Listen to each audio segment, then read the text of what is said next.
My name is Willa Prescott. I'm Odazuch.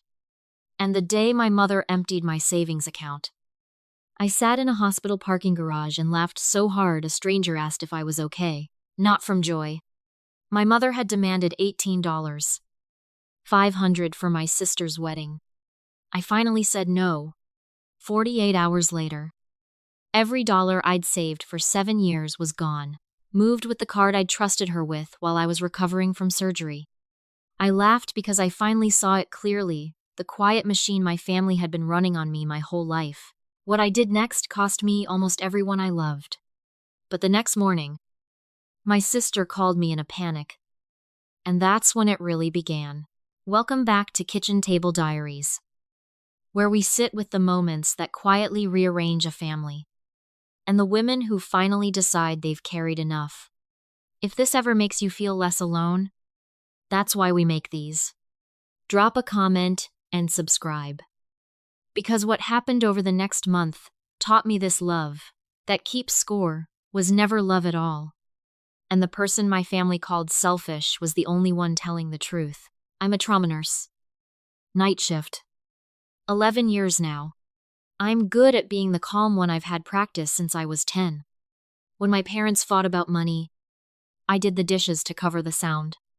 When my sister needed a school project finished at midnight, I built it. When our furnace died, I paid for the new one out of my first real paycheck. Somewhere along the way, calm stopped being a personality and became an unpaid job.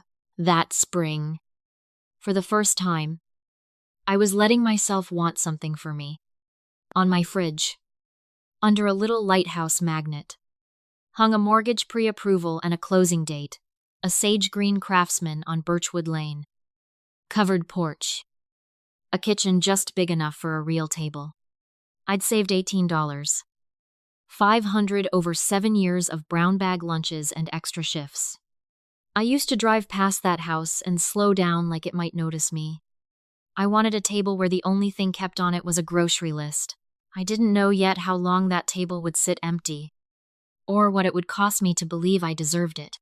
Sunday dinner at my mother's ran like a small government, and I was the department nobody thanked. My mother, Renata, poured coffee for my sister Brooke first always. Even when I stood closer to the pot. Brooke is 26. Born being poured for. I was born pouring. My father, Gary, sat at the head of the table and agreed with whoever spoke last. The only one who ever seemed to see the arrangement was my grandfather, Walter, a retired railroad foreman. Once, on his porch, he took my hand and said something I've carried like a stone ever since. Love that keeps a ledger isn't love. Willa, it's rent. He died 3 years ago, and I felt like the last person who knew my real name had left the room. That Sunday, my mother mentioned, light as weather, that Brooke's wedding would be spectacular: a vineyard, a string trio, 200 guests, while looking straight at me. Not Brooke. Something in my stomach went cold and quiet, the way a trauma bay goes quiet before a code. She caught me at the sink later. 18,500, she said, drawing a plate that didn't need it. That's what the venue needs. And that's what you'll cover. She didn't ask. Asking was for people who could be told no. I stood there and did math I already knew. That number was the exact figure taped to my fridge. It was Birchwood Lane. She had to know I'd told her about the house at that very sink 3 weeks earlier. And she'd said that's nice and changed the subject to Brooke's dress. You've always been able to handle things, she said, patting my arm like a good dog. Brooke can't. You can. The entire religion of my family in one sentence. I said no. Quieter than I expected. And steadier 33 years of yes. And the no just walked out like it had its coat on already. My mother set the towel down slowly. The hurt face came first. Then the reminders: 9 months of carrying me. A lifetime of sacrifices itemized like an invoice with interest finally due. Real family doesn't count pennies against each other, she said, over the exact invoice she'd just handed me. Brooke appeared in the doorway, arms crossed, eyes wet. "This is my wedding," she said, like the wedding was a person I was strangling. My father studied his coffee. Nobody raised a voice. The knives in my family are made of guilt. And guilt doesn't leave a mark you can photograph. Then my mother smiled small. Private. Like she'd remembered where she left a spare key. "We'll figure it out," she said, and went back to serving dessert. I should have known when my mother stops arguing. It's never because she's given up. 4 months earlier, I'd had emergency surgery. I drove myself to my own hospital half doubled over, and woke up with a scar and bills I couldn't reach from the bed. I called my mother, grabbed my mail, keep the lights on, and handed her my debit card and banking password. The way you hand your keys to the one person who's supposed to be the safest in the world.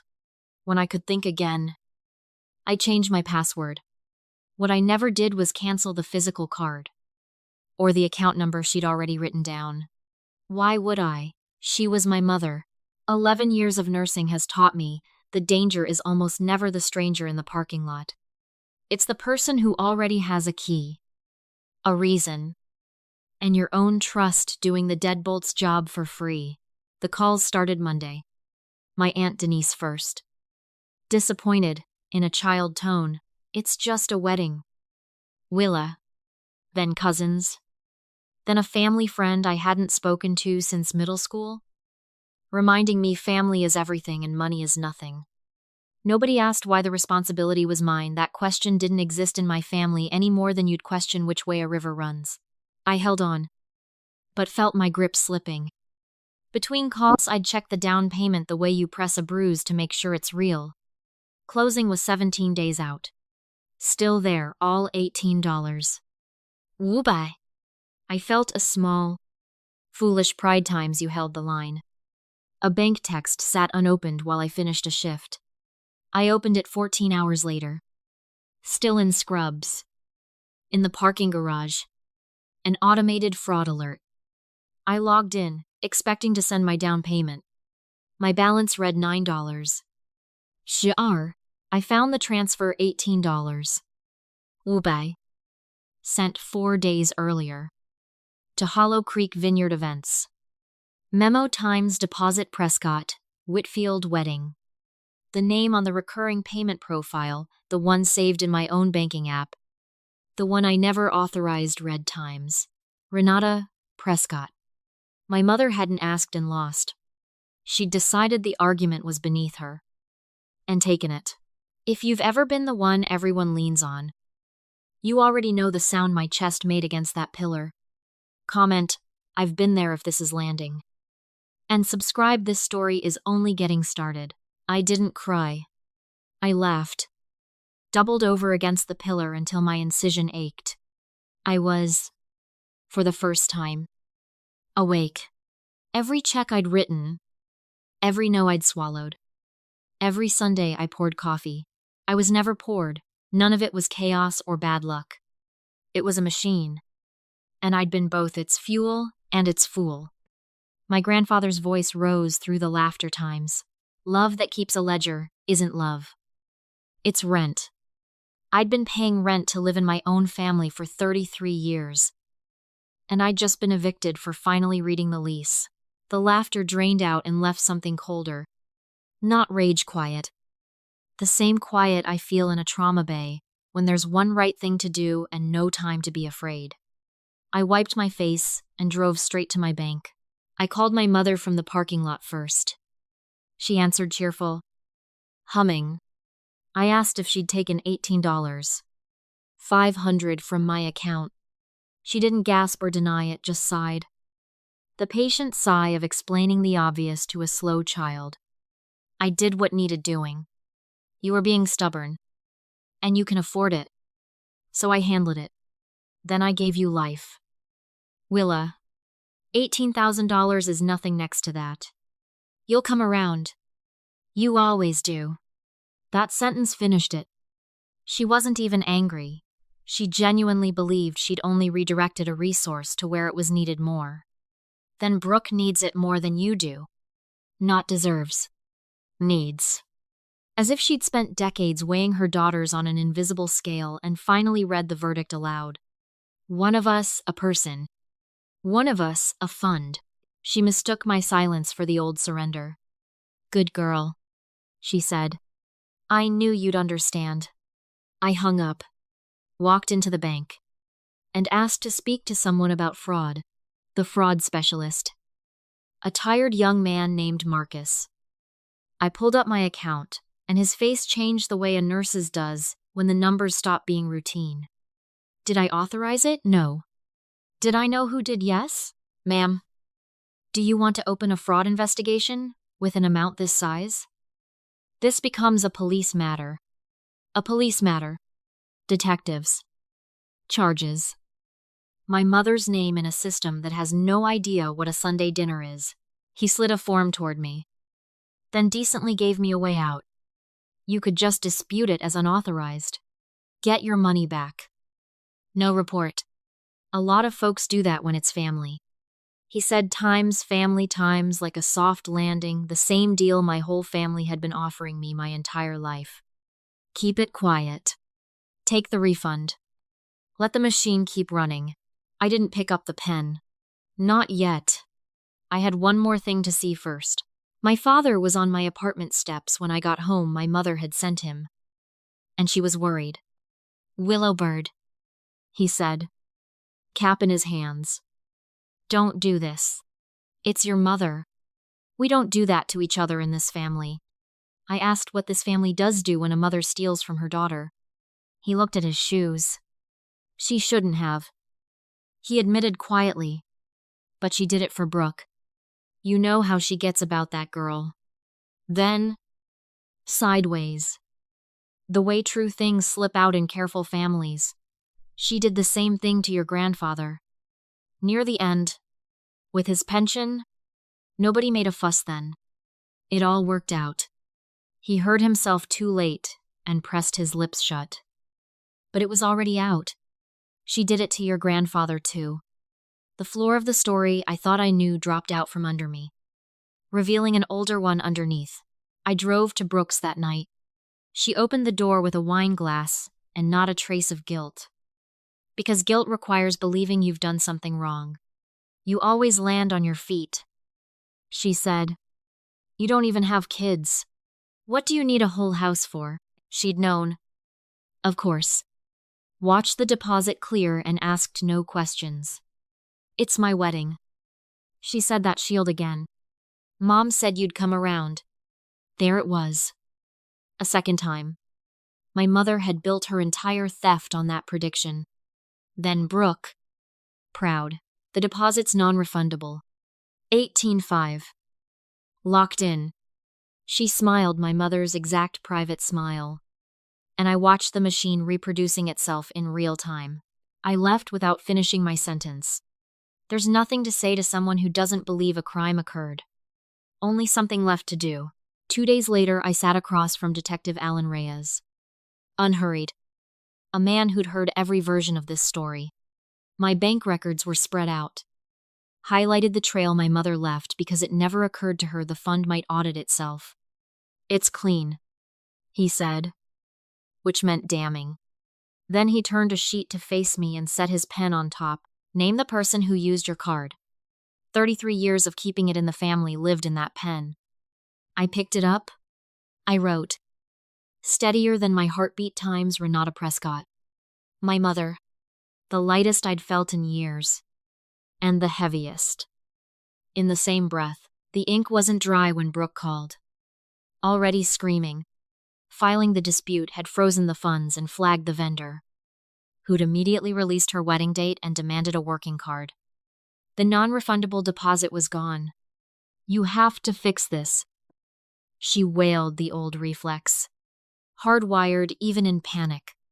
Then, cornered. If you don't drop this, I'll tell Trevor where the money came from.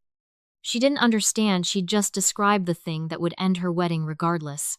I told her calmly I wasn't going to fix it, and went back in to finish my statement. The family summit happened that weekend. I was summoned like a defendant, not invited like a daughter. My mother sat dry-eyed at the head of the table. Anthony stood and announced, "Family does not send family to jail," and let it hang like scripture.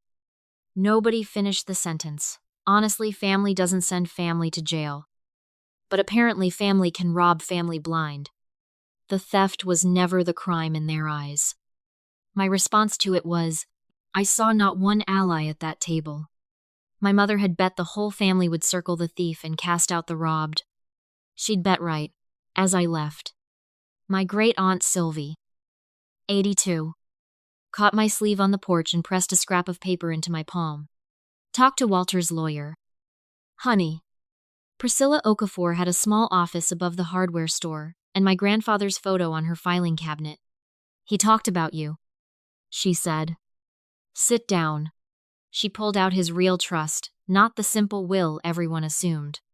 Walter had left a cabin and a modest fund to his heirs, but with a clause any beneficiary convicted of a felony involving theft or fraud would forfeit their share, redistributed to the others. If my mother was convicted, she'd lose everything her own father left her. I'd walked in to report a theft. I was walking out holding the power to disinherit my mother from beyond her father's grave. Too much power to want. I asked why he'd write such a clause about his own daughter. Priscilla looked at his photo, then at me. "He wrote it the same year your mother did to him exactly what she just did to you. I wasn't the first. I was only the latest." Years before, when Walter's hands shook too badly to sign checks, my mother had stepped in to help and helped herself, moving his pension the way she moved everything, certain she'd earned it by being the one who stayed while her sister flew in for holidays and flew back out. My mother had been Walter's fixer once. His Willa. Never thanked. Because you don't thank the fund. So she took the payment herself and told herself it was owed. He never pressed charges, too ashamed. Too much love, but he built a fence around the next generation and watched his granddaughter clear plates, knowing where the weight would land next. The machine was older than me, older than my mother. She was its victim and its heir, passing the rent downstairs to the only person she trusted to keep paying it. For one long moment, I pitied her more than I've ever pitied anyone. Then I remembered $9. Sure. And stopped. Understanding where a machine comes from doesn't obligate you to keep feeding it. 2 days later, I signed the criminal complaint. The sworn one. Detective Reyes gave me a final exit once this goes in. I can't pull it back. You sure I thought of every version of me that said yes for 33 years so others could be comfortable. I signed my name in ink. And the old life ended cleanly. One flat line where a rhythm used to be. 22 missed calls waited on my phone. I drove to Birchwood Lane and sat across from the sage green house until my hands stopped shaking. Some of you are yelling at your screen right now. Times call it off. She's your mother. I felt that too. In my marrow. Hold on to it. Because you're about to understand why I couldn't. Subscribe, this isn't where the story ends. Within a week, my mother was charged with grand theft and identity fraud. In our town, that's all anyone talked about in the grocery line. And the town didn't tell it the way it happened. It told it the way the machine wanted. That lovely woman, dragged to court by her own ungrateful daughter. Over a wedding. She wept beautifully to anyone who'd listen. And everyone listened. Because a crying mother is always a better story than a robbed daughter. I let the damage land where it landed. I went to work. I held patients' hands through a hard Thursday shift and told them they'd done something impossibly hard. And never mentioned I understood exactly what it felt like to be broken, open, and keep going. Trevor Whitfield, my sister's fiancé, was not a bad man, which was inconvenient for everyone. He called me directly and asked one plain question: was the venue deposit really a gift? I told him the truth. Long silence, a man recalculating everything he thought he knew. He thanked me quietly and hung up. He went home and asked Brooke, who defended the theft in her mother's exact words, in her mother's exact tone. Trevor saw the whole shape of the machine he was about to marry into who would pour. And who would be poured for. 3 days later, he was gone from every plan. Every shared account. Without a scene. Brooke, who had never once been the one left behind, learned what that felt like the same week her wedding died. Here's where they nearly got me. The ADA, Priya Chandra, told me the truth about my own power. Because she had to. My cooperation was the spine of the case. If I softened, it could quietly deflate. She wasn't pushing either way, just handing me the last exit. The family found out within a day. The offer arrived dressed as reconciliation. My mother would repay everything from her share of Walter's estate. If I'd sign a paper asking the state to let it go, I could have my family back. All I had to do was recant and slide back into my old chair at the sink. Aunt Denise said the creed again. Softer this time. Family doesn't send family to jail. Willa.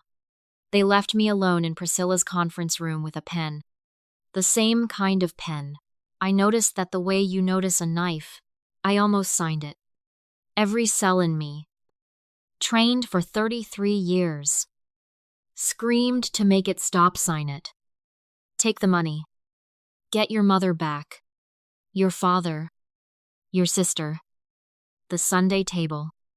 The only people alive who remember you small. The fixer in me wanted to sign so badly I could taste it. On paper. It was everything I'd ever said I wanted. Then my grandfather sat down beside me the way he used to on his porch. Love that keeps a ledger isn't love.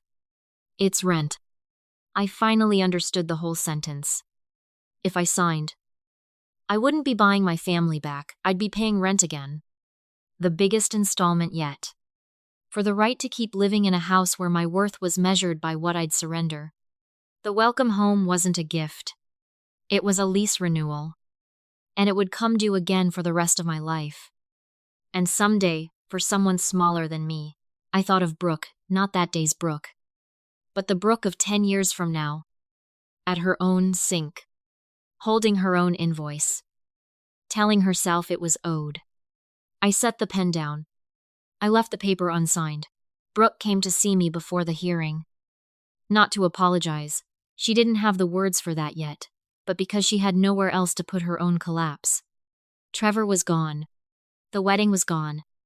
You ruined my life, she said. And the fury had no floor under it. Halfway through, it fell apart into crying. I didn't fix it. That was the hardest not doing of my life. Then she said something she probably didn't mean to say out loud. Mom always said you'd pay. She always said it. Willa will always pay. She looked at me with the dawning horror of someone hearing her own future in someone else's past, realizing a mother who assigns one daughter as the fund has. By definition, assigned the other as the spender. And that neither role was ever love. It was the first true thing my sister ever said to me. I didn't hug her, we're not there yet. Maybe we never will be, but I told her what our grandfather would have wanted her to hear. You don't have to pay it either. Neither of us was ever the debt. She didn't answer. She didn't argue either. In my family, that was practically a revolution. The hearing was held in a small wood-paneled courtroom that smelled like floor wax.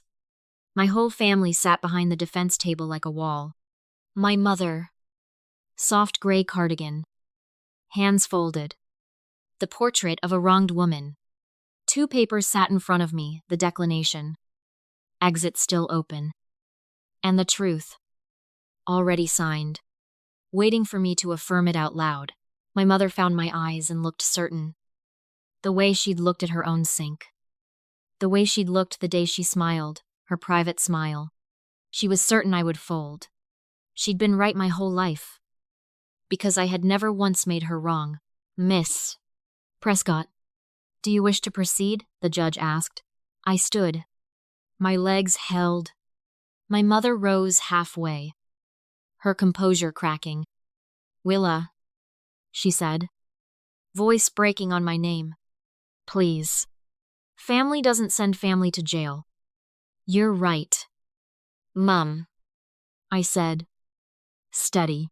Family doesn't. But this stopped being family the day you decided love was something I owed you. I turned to the judge. I wished to proceed. The whole machine went off its rails at once. I had already won the only thing I came for, and already lost everything it cost. In the same breath, the way you can hold a newborn and grieve your mother in the same aching moment, the case never went to a long trial. My mother took a plea, admitting on the record that she'd taken $18,500 using her daughter's own credentials. Brooke accepted a conditional plea of her own community service. And a record. Then the slower machine my grandfather built turned over on its own, the forfeiture clause triggered, and my mother's share of Walter's estate dissolved and redistributed to the rest of us. It simply left her. The way the trust her own father couldn't enforce in life finally enforced itself in death. You'll regret this, my mother said. Low. Meant only for me. Maybe I will, I said, but I'll regret it as a free woman. The room emptied. Aunt Denise wouldn't look at me. My father cried for the first time in my life, but not for me. He walked my mother out, comforting the woman who'd stolen from his own child. Because that was the seat he'd chosen 40 years ago. I understood, watching them go, that some people would rather be comfortable inside a broken thing than brave outside it. And that you cannot save them. I didn't follow. In the hallway, Brooke was waiting by the water fountain, not screaming, not performing, just there, red-eyed and quiet. The court ordered full restitution, paid on a schedule the law would enforce even if my mother's conscience wouldn't, combined with a 2-week extension from the title company. It was exactly enough to save the house on Birchwood Lane. I closed on a Friday, stood in the empty front room with light pouring across the bare floor, and waited to feel triumphant. I didn't. I felt the particular quiet of something fought for. Won. And now lived inside alone. I'd traded a full table where I was a fund for an empty table where I was a person. And the trade wasn't free of grief. But it was mine every board. Bought with 7 years of packed lunches and one impossible word. The weeks after were quieter. And the quiet wasn't empty. It was the sound of a machine that had finally stopped running. My mother doesn't speak to me. And her silence costs me nothing. Because her voice always did. But others in the family started reaching out quietly, a cousin, an uncle, Great-Aunt Sylvie, who pressed my hand and said, "You did what he couldn't." They'd all seen themselves in it. Brooke came to Birchwood Lane once that autumn. No wedding. No Trevor. No clear idea yet who she was without the role she'd been handed at birth. She looked around my small, honest kitchen and asked, quietly, "She did it to you your whole life, didn't she?" The pouring. The keeping score. I told her yes. We didn't fall into each other's arms, we're not those sisters. And one true conversation doesn't undo 3 decades of assigned seats. But we sat at my table. The fund and the spender. Both finally off the clock. And I poured us both coffee at the exact same time. Into 2 matching cups. It wasn't forgiveness. It was smaller. And truer, the first thing we'd ever shared that nobody was keeping track of. My grandfather was right about the only thing that ever mattered. Love that keeps a ledger isn't love. It's rent. And the day I finally refused to pay it, I discovered I had never once, in 33 years, been the one who owed. That's my story. 7 years of savings. 1 card I never should have trusted. And 1 small word, no, that cost me a family. And gave me back myself. If someone in your life has ever made you feel love was a bill you'd never finish paying, let this be your sign. You are allowed to stop. You are never the debt. Share this with the woman who needs to hear it tonight. Drop a comment. Hit subscribe. And I'll see you in the next one.